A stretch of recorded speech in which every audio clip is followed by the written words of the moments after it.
Pope Francis addressed world leaders including US President Joe Biden, who were meeting in southern Italy at the G7 Special Outreach Session dedicated to artificial intelligence June 14th.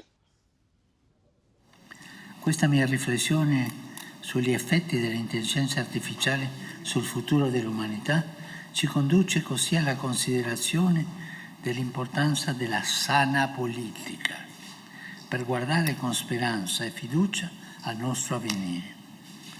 Come già detto altrove, la società mondiale ha gravi carenze strutturali che non si risolvono con rattoppi o soluzioni veloci meramente occasionali. Dobbiamo andare alle radici. Ci sono cose che devono essere cambiate con reimposizione di fondo e trasformazioni importanti. Solo una sana politica potrebbe averne la guida, coinvolgendo i più diversi settori e i più vari saperi. In tal modo un'economia integrata in un progetto politico, sociale, culturale e popolare che tenda al bene comune può aprire la strada a opportunità differenti che non implicano di fermare la creatività umana nell'intelligenza artificiale e il suo sogno di progresso, ma piuttosto di incanalare tale energia in un mondo nuovo. Questo è proprio il caso dell'intelligenza artificiale. Spetta a ognuno farne buon uso e aspetta alla politica creare le condizioni perché un tale buon uso sia possibile e fruttuoso. Grazie.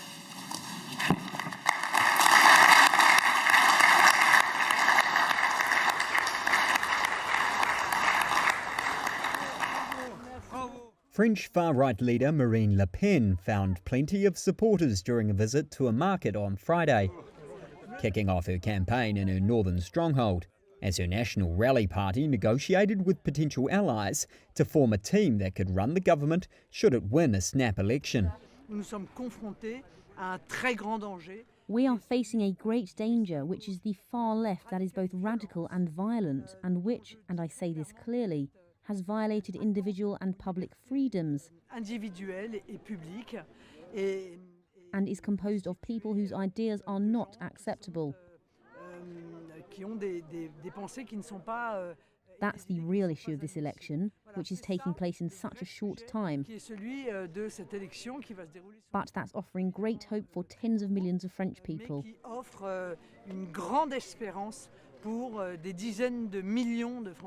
The snap election was called by President Emmanuel Macron after his centrist alliance was trounced by Le Pen's National Rally, or RN, in Sunday's European Parliament ballot. The move has upended French politics, with parties rushing to field candidates and prepare platforms. Opinion polls project that RN could, for the first time, top the vote, but without enough seats to win an absolute majority and govern on its own. For the anti-immigration Eurosceptic RN, the challenge is to transform popularity into a win at home and to convince voters it can be trusted to govern after decades on the margins. Le Pen said RN will focus on giving back a strong purchasing power to the French, as well as limiting the number of immigrants entering France. Jordan Bardella, dubbed Le Pen's protégé, began his campaign with a visit to a farm on Friday and said he wants to see immigrants who commit crimes expelled from the Republic. Now, please allow me to remind you that there are millions of French people in our country who, like me, have an immigrant background, who respect our laws, who work, who pay their taxes, who feel fully French, and who don't understand that many of those who arrive today seem exempt from making this effort. RN is up against Popular Front, an alliance of left-wing parties including the centre-left Socialist Party, the Greens, the hard-left France Unbowed, and the Communist Party of France. On Friday they said they wanted to lower the retirement age, link salaries to inflation, and introduce a wealth tax for the rich. Opinion polls show that the leftist alliance is unlikely to win the vote, to be held in 2 rounds on June 30th and July 7th. The polls suggest the left's chances of winning the election are slim, but their tie-up could bundle enough votes to hinder both Macron's and Le Pen's camps from reaching a stable governing majority, handing it sizable political leeway. It is a partnership that was once unthinkable. But on Friday, the African National Congress and its largest rival, the Democratic Alliance, agreed to work together in South Africa's new government of national unity. This is a momentous political shift after 30 years of ANC majority rule. It brings together the one-time liberation movement of Nelson Mandela and a pro-business party that has struggled to shake its image as a defender of white privilege. The DA has reached agreement. DA leader John Steenhuisen said the deal made South Africa a better country than it was yesterday. 2 weeks of intensive behind-the-scenes talks have led to this outcome. That's after voters punished the ANC for a checkered record, including high unemployment, a stagnant economy, and rolling power blackouts. Talks came down to the wire, with the new parliament convening on Friday for the first time since the May 29th election. The new government will also feature two smaller parties, the socially conservative Inkatha Freedom Party and the right-wing Patriotic Alliance. Among those not included in government are the radical left Economic Freedom Fighters and the new MK party led by former President Jacob Zuma. A partnership with those parties would have been preferred by some ANC supporters, in a country still processing the legacy of the racist colonial and apartheid regimes. However, investors had been hoping for an agreement with the DA because of its free market policies. From a slew of central bank meetings to the Euro Cup descending upon Germany, these are the stories to watch in business and finance in the coming week. Britain, Switzerland, and Norway hold central bank meetings on Thursday. The Bank of England will likely dash any hopes the ruling Conservative Party had of a pre-July 4th election rate cut. Markets now expect easing later rather than sooner. There is a 50-50 chance the Swiss National Bank will cut again. Norway, on the other hand, is in no rush. U.S. monthly retail sales numbers are out Tuesday. They're expected to have risen 0.3% in May, according to a Reuters poll, after they were unexpectedly flat in April. Investors will be watching consumer spending to gauge the impact of higher interest rates on the economy, now that rate cuts aren't expected before September. Data on China's home prices is due on Monday. It's the first such release since Beijing announced the, quote, historic steps to stabilize the property market, though to limited effect so far. May industrial output, urban unemployment rate, and retail sales data are due too. Fans have descended upon Munich for the European Football Championship. German beer halls and companies hope fans will drink more and buy big TVs. Berlin wants the tournament to give its lumbering economy the same kind of lift the sizzling 2006 World Cup did. Germany says it wants serious movement from China in a row over electric vehicle tariffs. Berlin also said Friday it hopes talks in the coming weeks can hold off an escalating trade conflict.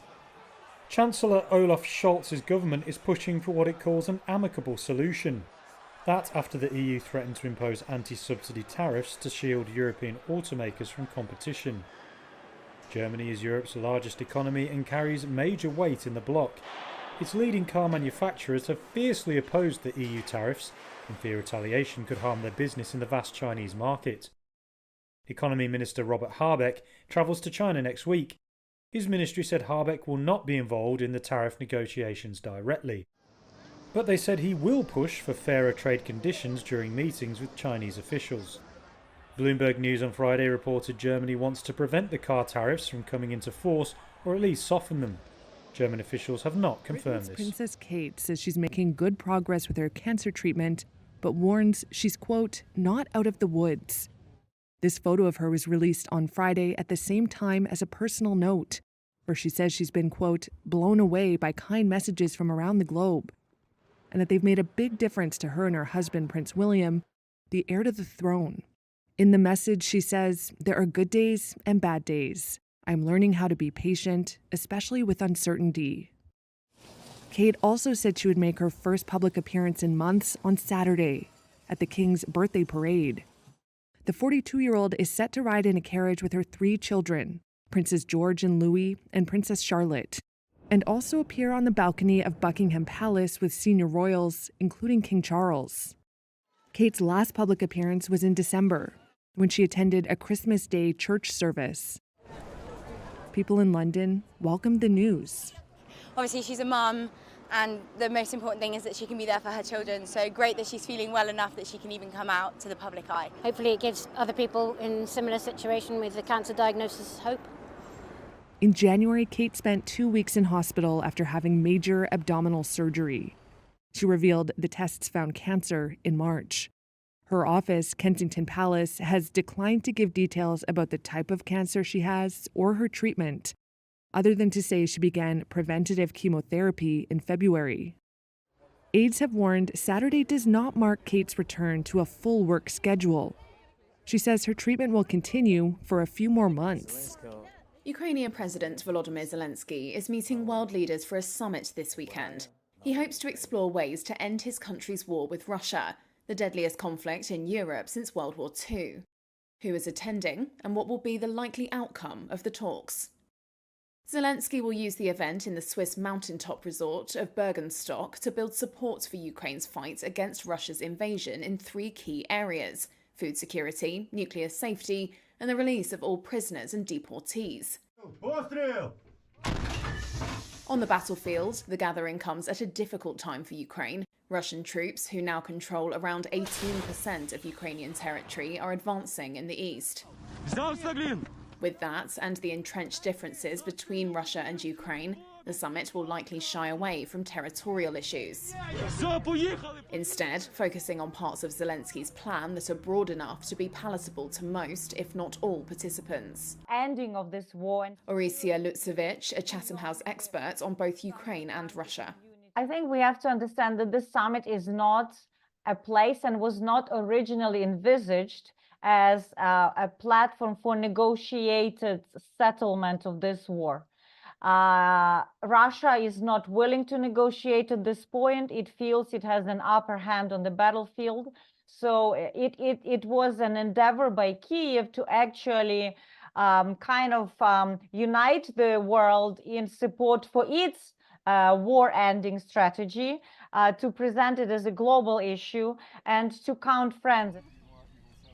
Around 90 states and organisations have confirmed their participation at the talks organised by Bern at Ukraine's behest. US Vice President Kamala Harris, French President Emmanuel Macron, and the leaders of Germany, Italy, Britain, Canada and Japan are among those set to attend the June 15th to 16th meeting. Russia isn't invited. Kyiv had hoped to take steps towards isolating Russia by winning over countries that have friendlier ties with Moscow. India, which has helped Moscow survive the shock of economic sanctions, is expected to send a delegation. And Turkey and Hungary, who maintain cordial ties with Moscow, will be represented. But the main thorn in Kyiv's side is China, a close ally of Russia's. Beijing said it would not attend the summit, describing the attendance of both warring sides as a prerequisite for any substantive peace conference. The question many will be asking is whether the Swiss summit will offer any tangible progress towards ending the war in Ukraine. Switzerland wants the talks to pave the way for a, quote, future peace process in which Russia takes part. Ukraine has said Moscow could be invited to a future summit on Kyiv's terms. Zelensky has acknowledged the challenge of maintaining international support as the war, now well into its 3rd year, grinds on. One political scientist told Reuters that while Russian President Vladimir Putin is still in power, it will be difficult to reach a peaceful solution. Russia has described the idea of a summit to which it is not invited as futile. Moscow frames its special military operation in Ukraine as part of a broader struggle with the West, which it says wants to bring Russia to its knees. Kyiv and the West say this is nonsense, accusing Russia of waging an illegal war of conquest. Although Switzerland says Russia must be a part of the peace process, it said Moscow was not invited because it had no interest in attending. Bern says the talks should define a roadmap on how to involve Russia and Ukraine in the future. From a trench near the front line in Ukraine's eastern Donetsk region, this 55-year-old soldier, who goes by the call sign Dad, is conducting battleground training. Ukrainian forces, now 27 months into a war with Russia, have become heavily reliant on older soldiers like Dad to defend the country. But they need reinforcements. 33rd Mechanized Brigade Chief Sergeant, call sign Deputy, is 44 years old. In reality, the average age of our brigade soldiers is quite high. There are a lot of people over 50, but their motivation is much higher than of the young troops. They understand why they're here, for the sake of their kids and grandchildren. They understand that there is no one else to do it except us. As fewer volunteers line up to fight for their country than in the first months of the war, Ukraine is now under pressure to call up more troops. Call sign Canada is a 40-year-old commander in the brigade. Older troops could be trained to hold defensive positions, but if it's about performing other combat duties, assaulting fields, trenches, returning our land, then of course we need younger boys who are more resilient. Russia, having seized the initiative after a failed Ukrainian counteroffensive last year, is gradually making inroads that could threaten key cities and roads in the east. This comes as Ukrainian officials say they want a full withdrawal of Russian troops and to regain all their internationally recognized territory, a task many experts say will be difficult as the war grinds on and saps more resources. Aimed at attracting more volunteers, Ukraine's call-up effort, bolstered by government and military PR campaigns, have offered candidates a choice of where and how to serve. 50-year-old Ukrainian soldier Bell had this appeal to compatriots. I don't judge. No one should be forced to join the army. They should understand that no one other than us and them will do this. This is important. Everyone will have kids and families at some point. They need to be defended now, not whenever you're given a draft notice. The Nasdaq eked out its fifth straight record closing high on Friday as gains in tech-related stocks help keep the streak alive.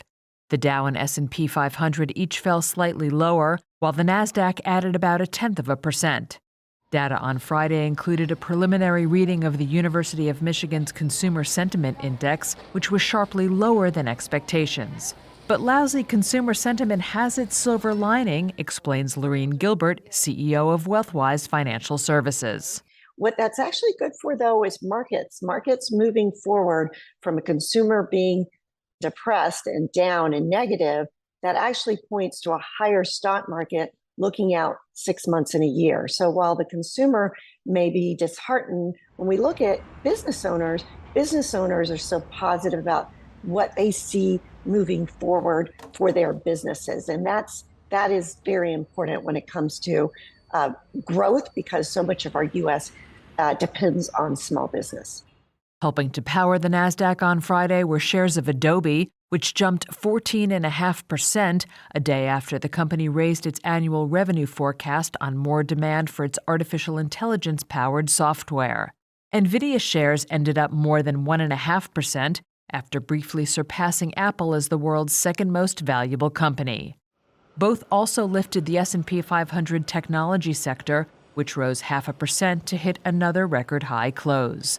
On the flip side, the Russell Small Cap Index fell more than 1.5%, adding to recent losses, while the S&P 500 industrial sector was down 1%.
Parce que si elle veut pas